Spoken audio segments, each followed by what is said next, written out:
Thousands of families have been displaced by Hurricane Melissa, causing serious psychological impact on the tiniest of minds and hearts, children, who are forced to find normalcy in a world turned upside down. Jamaica Maitland has this report. Tell me, what is one thing you would love right now for the family?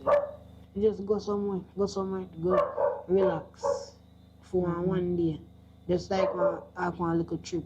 And you know, if you begin to just go somewhere far from us, and really far, but like, go sit down and talk and eat, and talk about experience. A 13-year-old boy from Westmoreland describes how he longs to go far away to escape the terrifying memories of Hurricane Melissa. TVJ News spent the night with the family in a one-room structure. 7 people, 2 candles, and 3 plywood makeshift beds.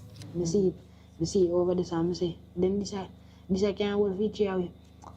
Me and she and the next and Casey, we sit down panny. We lay down panny and we start sleep. The teen, who is the oldest boy among the group, explains how his life changed in just 1 week when the hurricane forced them out of their home. One by one, you just see place just start tear up. Zinc then just start tear off. The top of the roof just gone. And one little piece of part this up. We hitch up. Everybody hitch up. And we find little peanut butter and crackers and bread. And everybody cut and get a slice and we did sit down and eat. As long as we have life, you know, just thank God, because somebody did there, we don't know how would I carry on. Thousands of children have been displaced since the hurricane. Some of them now live in shelters like the Petersfield High School.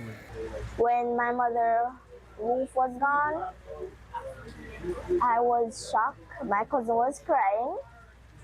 I felt like hope was running out. I felt like I was going to die. Back home, 10-year-old Tasia Jackson's roof is gone.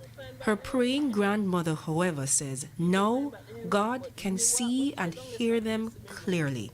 A crisp white uniform shirt paired with the perfect pleated skirt hangs in the corner, but her reality is far from perfect. Psychologist Dr. Patrice Charles King says with the closure of most schools, it's even more difficult to escape the trauma.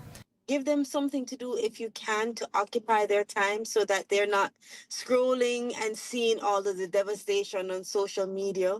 So, you know, storytelling, drawing would be something very simple that they can do since they're not going back to school. Dr. Charles King says bedwetting, nightmares, and behavioral issues are just a few of the physical signs of regression that children may experience during this time. The psychologist is encouraging families to allow children to speak about the trauma so they can get over it. Allow them to experience whatever it is that they're going through without judgment. You know, I know that it's difficult for adults right now, but dismissing or diminishing a child during this time would make it very more traumatic for that child. As for the adults, when the adults appear calm, what it does is it tells children that, listen, hey, I know that we're going through a hard time right now, but we can get through this. When parents are overwhelmed, what happens is that they create a chaotic and even more chaotic environment than Melissa has. Jamaica Maitland, TVJ News.